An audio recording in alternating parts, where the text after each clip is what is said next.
Praise the Lord. Mark সত্য জীবন এই পেজে আপনাদের স্বাগত। এই পেজে আমরা দুই সিস্টার মিলে প্রভুর বচন এখানে শেয়ার করি।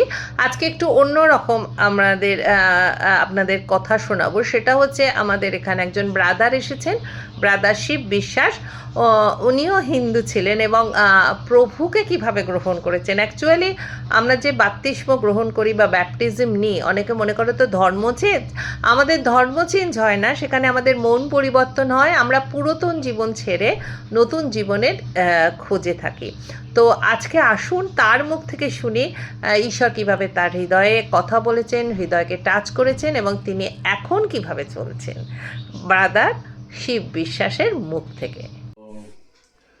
আগে আপনার নাম? আমার নাম শিব বিশ্বাস। নাম দিয়ে যেহেতু আমি হিন্দু ফ্যামিলিতে জন্ম হয়েছিলাম, সেই জন্য আমার নাম শিব বিশ্বাস। আমার জন্ম আসাম তেজপুরে। আমি ছোট থেকে যেভাবে একটা হিন্দু ফ্যামিলিতে বড় হয়, সেরকমভাবেই আমি বড় হয়েছি। আমরা চার ভাই বোনের মধ্যে বাড়িতে পুজো মানে সবকিছু আমার উপর দায়িত্ব।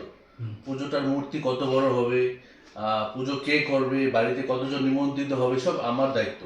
পুজো হওয়ার পর সেটাকে নিয়ে নদীতে বিসর্জন করাও আমারই দায়িত্ব ছিল। তো আমি এরকম করে করে আমার 30টা বছর আমি পার করেছি। তারপর আমি 2011 সালে আমি নাগাল্যান্ডে যাই। নাগাল্যান্ডে আমি পয়সা কামানোর জন্য যাই, বিজনেস করার জন্য। তো এরকম 2011 সাল বিজনেস করার পর 2011, 12, 13 এরকম হবে।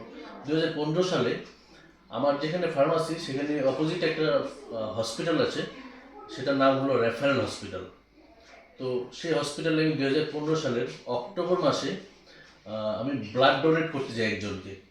আমাকে দোকানে এসে বলছিল যে আমাদের একজনের ব্লাড চাই, যদি আপনি দিতে চান, ইচ্ছুক হন, দিতে পারেন। ঠিক আছে, তাই ব্লাড ডোনেট করলাম। ব্লাড ডোনেট করার পর বাইরে চেয়ার বসে আমি রেস্ট করছিলাম। তো আমি দেখি আমার সামনে একটা কাঠ দিয়ে বানানো স্কোয়ার একটা বক্স ছিল।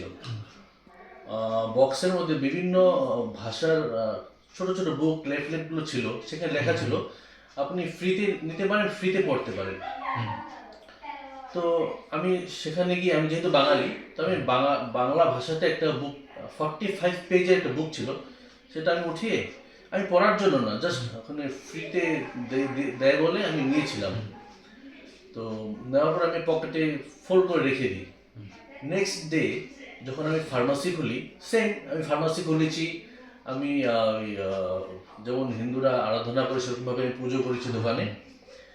তো সকালবেলা 9টা, 9:30 বাজে, তখন আমার মনে পড়েছে আমি কালকে হসপিটাল থেকে একটা বই নিয়েছিলাম। তো আমি বইটা দেখি তো কি আছে বলে আমি পড়তে শুরু করলাম। 1টা, 2টা, 3টে, 4টে পেজ পড়ার পর একটা ভয়েস আমাকে বলছে যে আমাকে উনি ভীষণ ভালোবাসেন, আমার জন্য উনি নিজের প্রাণ দিয়েছেন। আমেন। আমার জন্য প্রাণ দিয়েছে। আমি কে? আমি তো এত বিশেষ বড় লোক না। আমার কি পরিচয় যে আমার জন্য কেউ জীবন দেবে, আর সেটা আমি জানি না। মার পেটের থেকে জন্ম হওয়ার পর 30 বছর আমি এই কথা কোনো শুনিনি। আমার জন্য প্রাণ দিবে, আমি কে? তাই আমি বইটা পুরো পড়লাম। বইটা পুরো পর আমি আমার অ্যান্সারটা পেলাম না, কারণ আমি কোনোদিনও যিশুর ব্যাপারে শুনিনি আমি এর আগে কোনোদিনও। তো ঠিক আমার দোকানের সামনে দিয়ে, রাস্তা দিয়ে একজন বাইবেল কলেজের প্রফেসর, তিনি রোজ দিন সকালবেলা 9টার সময় কলেজে যান, আবার 1টার সময় ছুটি হয়ে আসেন, সেটা আমার জানা ছিল। তো সেদিন আমি ওনাকে 1টার সময় ডাকবো বলে আমি 9:30টার সময় বইটা পড়েছি। 1টা পর্যন্ত আমি ওয়েট করতে করতে আমার মনে হচ্ছিল যে আমি 10 বছর ওয়েট করছি, সেই জন্য ঘড়ির কাঁটাও চলছে না। তো ফাইনালি আমার ভিতরে একদম হাওয়া তুফান মারছে আমি সে জানার জন্য। তো যখন নাকি 1টা বাজে, স্যার এসছেন, আমি দূর থেকে দেখি। স্যারকে আমি ডাকলাম, স্যার আপনার সাথে কিছু জিজ্ঞাসা করার আছে, আপনি একবার আসবেন নাকি? তো বললো, হ্যাঁ বলো, বসেন আপনি। তখন স্যার এই বইটা পড়ছিলাম আমি, আমাকে বলছে যে আমাকে এত ভালোবাসে যে আমার জন্য নিজের প্রাণ দিয়েছে, সেটা কে? তো উনি আমাকে যীশু খ্রিস্টের কথা বলা শুরু করলেন। যীশু খ্রিস্ট? আর আমি যীশু খ্রিস্টকে ভীষণ খারাপ পাই, কারণ উনি একজন ক্রসের মধ্যে পেরেক দিয়ে, গজাল দিয়ে মারা লোকটা, ও নিজে চলতে ফিরতে পারে না, ও অন্যের কি ভালো করতে পারে। আর খ্রিস্টান মানুষের টাই কোট লাগিয়ে ওরা আরাধনা করে। আমরা কত কষ্ট করি, পাহাড়ে চড়ি খালি পায়ে, মাটিতে গড়িয়ে গড়িয়ে যাই, ঈশ্বর পাই না, আমরা ভগবান পাই না, এত কষ্ট করছি, এত সহজে কি ঈশ্বর পাওয়া যায়? তো উনি আমাকে 2 ঘন্টা 3 ঘন্টা বসে যীশু খ্রিস্টের কথা বলছেন। আর সেদিন আপনি বিশ্বাস করবেন না, মানে দোকানে কাস্টমার এত বেশি আসছে, মানে আমাকে অনেক ডিস্টার্ব করছে। আমি অনেককে মেডিসিন না দিয়ে পাঠিয়েছি। তো কেউ কেউ আমাকে অনেক ধমক দিয়ে, কেন ও মেডিসিনটা আছে, দিস না কেন? তো যাই হোক, ওদেরকে দিতে হয়েছে আমার। তো উনি 3 ঘন্টা বসে আমি যীশু খ্রিস্টের কথা বলার পর আমি স্যারকে বললাম, স্যার আমাকে একটা বাইবেল দিবেন, আমি বাইবেল পড়তে চাই। তো নেক্সট ডে উনি আমাকে একটা বাইবেল দিলেন। আমি যখন বাইবেলটা পড়া শুরু করলাম, আমার নিজেকে ভীষণ ঘৃণে লাগছে। আমি যেন ভীষণ নোংরার মধ্যে দাঁড়িয়ে আছি।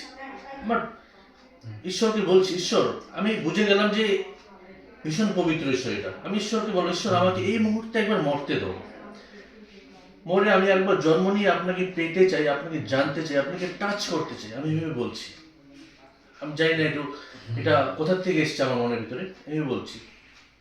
বলার পর বাইবেলটা পড়ার পর আমি নিজে ডিসিশন নিলাম যে আমি ব্যাপটিজম নেব।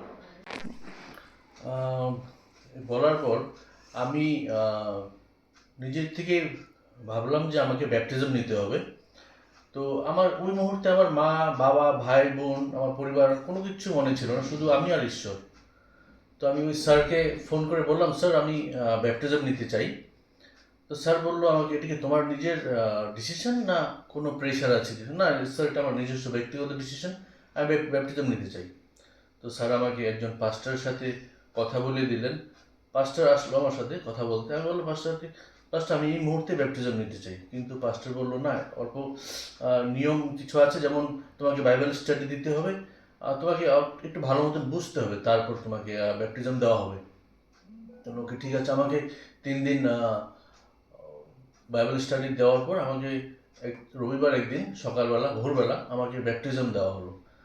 আমি যখন নাকি ব্যাপটিজমটা নিলাম, তারপর থেকে আমরা যখন ব্যাপটিজম নিই, আমাদের জীবনে পবিত্র আত্মা আসে। আমি নিজেকে ভীষণ ধার্মিক মানুষ বলে ভাবতাম আমি, কারণ আমি ছোটোর থেকেই অনেক পুজো পাঠ, অনেক রকমভাবে জড়িত ছিলাম এসবের সাথে। আমি ভাবতাম ভীষণ ধার্মিক মানুষ, আমার মতন এই পৃথিবীতে হয়তো আর কেউ নেই। কিন্তু ঈশ্বরের পবিত্র আত্মা আসার পর, আমি বাইবেলটা পড়ার পর, ঈশ্বর আমাকে আমার পাপগুলো পয়েন্ট করে করে দেখিয়ে দিচ্ছে। যেমন আমি মিথ্যে কথাগুলো বলেছি, আমি ছোটোখাটো চুরি করেছি, আমি কোনো লোককে দেখে জেলেসি করেছি, লোকের জন্য খারাপ ভাবনা করেছি, আমি আমার কাজ দ্বারা ঈশ্বরকে বিরুদ্ধে গিয়েছি। এসব জিনিস আমাকে সব ঈশ্বর যখন দেখিয়ে দেয়, আমি নিজেকে ভীষণ গিলটি ফিল করি। তখন আমি, ঈশ্বর বাইবেলে বলেছে, যতক্ষণ পর্যন্ত একটা মানুষ নতুন জন্ম হয়, ঈশ্বর রাজ্যে প্রবেশ করতে পারবে না। সেরকম ঈশ্বর আমাকে নতুন একটা জন্ম দিয়ে, এটা আমি ঈশ্বরের আশাটাই, একজন মানুষ ব্যাপটিজম নেওয়াটাই শেষ না, তারপরে যে চ্যালেঞ্জেসটা, ঈশ্বরের রাস্তাতে ঘোরা, ঈশ্বরকে ফলো করা, সেটাই আমাদের জীবনে সবচেয়ে বড় চ্যালেঞ্জিং। আর যে সেটা করতে পেরেছে, এর মতন মজার জীবন, এর মতন শান্তির জীবন এই পৃথিবীতে আর কোথার থেকে আসতে পারে না। তাই আমি আমার জীবন ঈশ্বরকে দিয়ে আজ প্রায় 15 বছর আমি ঈশ্বরের সাথে ঘুরছি। যে জীবনের জন্য আমি অনেক পুজো পাঠ করেছি, পাওয়ার জন্য অনেক কিছু পয়সা খরচ করেছি, কিন্তু যেটা ফ্রিতে পাওয়া যায় সেটাই কিনতে পাওয়া যায়নি। সেই ঈশ্বর বলেছে, আমি আমার শান্তি রেখে গেলাম তোমার জন্য, যে আমাকে বিশ্বাস করবে সে কোনোদিন মারা গেলেও মরবে না। ঈশ্বর আমাদের সালভেশন, আমাদের শান্তি। তাই আজকে আমি এখানে।